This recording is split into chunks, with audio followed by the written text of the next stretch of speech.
वो चलिए नेताजी, हम लोग के भाई नेता राजू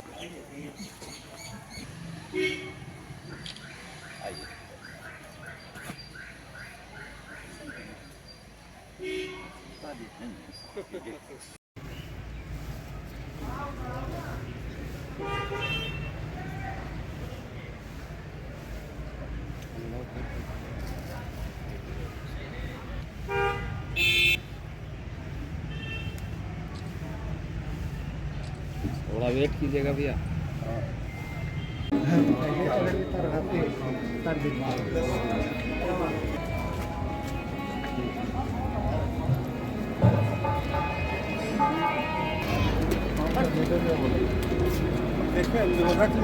बाईस जनवरी को हर साल के भांति स्वर्गीय डॉक्टर राजेश कुमार पूर्व सांसद जी की शहादत दिवस मनाई जाती है। और सबको मालूम है कि एक पिछड़ों में, दलितों में, अकलियत में एक कदावर नेता के रूप में जाने जाते थे। दुर्भाग्यवश 22 जनवरी को उनकी हत्या कर दी गई। तब से आज तक उनकी शहादत दिवस मनाई जाती है और उनके जो चाहने वाले लोग हैं वो भी यहाँ पे आते हैं और फूल माला अर्पित करते हैं। और चूंकि वो सामाजिक न्याय के योद्धा रहे थे, इसलिए 20 वर्ष के बाद भी उतना ही उमंग से लोग आते हैं उनका जो है माला अर्पण करने। तो ये बहुत बड़ी बात है और इससे पता चलता है कि राजनीति और सेवा की भावना जो थी उनमें, वो इस कदर लोगों के मन में था। तो नई पीढ़ी ने न उनको देखा है, न उनको समझा है, तो थोड़ी हम लोगों को चिंताएं होते रहती है। लेकिन नई पीढ़ी से भी पूरे बिहार के और गया जिला के तमाम दलित भाइयों से जरूर आग्रह करेंगे कि उनकी शहादत, उनकी राजनीतिक जीवन को नई पीढ़ी को पढ़नी चाहिए और एक दलित के नेता के रूप में वो किस प्रकार थे, इनके बारे में आज के नौजवानों को जरूर समझना चाहिए और सोचना चाहिए। तो हमारा यही लोगों से अपील है कि जो जहाँ भी हैं, उनके चाहने वाले सब लोग अपने स्थान से, यहाँ से सब कोई उनको आत्मा की शांति के लिए श्रद्धा सुमन अर्पित करते हैं। आगामी विधानसभा चुनाव में मांझी ने 40 मांझी जी को ये पता है कि हम 40 कहेंगे तभी हमको 4 मिलेगा, क्योंकि उनकी राजनीति तो सिर्फ अपने परिवारों के लिए होता है। परिवार में उनके कई लोग हैं, अभी कई और भी बेटे हैं और भी बेटियां हैं, कई दामाद हैं, सब लोग को चुनाव लड़ना है।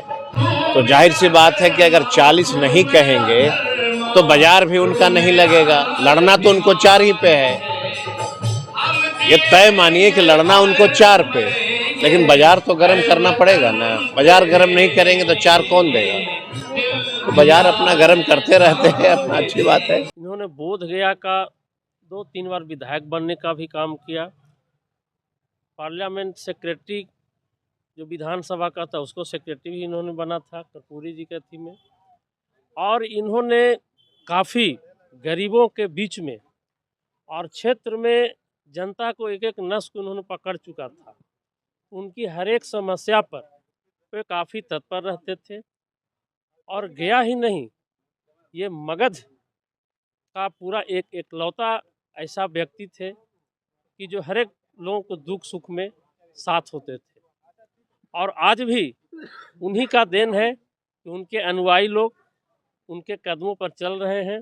इसका आपके सामने परिणाम है कि कुमार सर्वजित, उनके मृत्यु के बाद कुमार सर्वजित जी को यह तीसरा बार बोध गया के लोगों ने, उनके समर्थकों ने, उनके जो भावना को कदर करते थे, उनके भावनाओं पर आधारित थे और कार्य करते थे, तो उनको विधायक बनाने का काम किया। और राष्ट्रीय अध्यक्ष जी के द्वारा उनको 2-2 विभागों का मंत्री भी बनाया गया, जो उन्होंने बखूबी रूप से बोध गया के विधानसभा के और बिहार के विकास के लिए उन्होंने कई एक योजनाओं दिया जो काफ़ी सराहनीय रहा।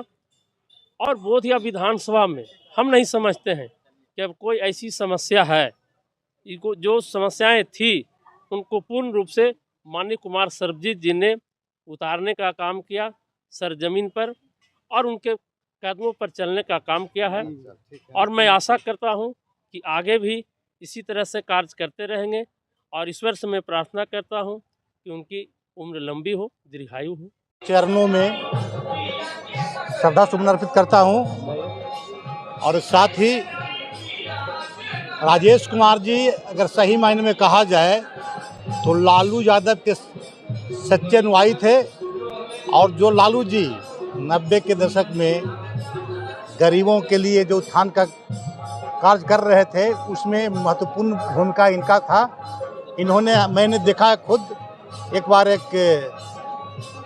कुछ ऐसा वाकया आया जब इनको मैंने बताया कि सर ऐसा सा काम है तो डीएसपी को बुला करके अपने घर पे और बोला कि डीएसपी साहब नाजायज नहीं फंसना चाहिए, कोई गलत नहीं होना चाहिए किसी के साथ, जो उचित है आप करें। और डीएसपी जा करके 2 दिन के अंदर में न्याय किया, दूध का दूध और पानी के पानी किया। मैं आप सभी के माध्यम से, क्योंकि अफसोस के साथ कहना पड़ रहा है कि इनका हत्यारा आज भी खुला घूम रहा है। जब इनकी हत्या हुई, इनका हत्यारा कौन रहा, कहने को सुशासन बाबू जो मुख्यमंत्री जी कहते हैं, उनके कार्यकाल में इनकी हत्या हुई है और इनका हत्यारा अभी तक पकड़ा नहीं गया। तो मैं आप लोगों के चैनल के माध्यम से इनकी हत्या की सीबीआई जांच की मांग करते हैं और साथ ही माननीय विधायक सरबजीत से भी कहना चाहते हैं कि आप इनके हत्यारा को जेल के अंदर करवाने के लिए आमरण अनशन करें। हम लोग भी आपके साथ कदम से कदम उठा कर लाकर चलेंगे और आपके अनशन में साथ रहेंगे। कलयुग के एक बहुत बड़ा भगवान तो नहीं लेकिन उनके समकक्ष के थे। राजेश कुमार कभी पूंजीपतियों का साथ नहीं रहा, गरीबों का हमेशा मदद करते रहा, हमेशा गरीबों का भलाई, गरीबों के लिए चिंता रहता था और निर्भीक आदमी था।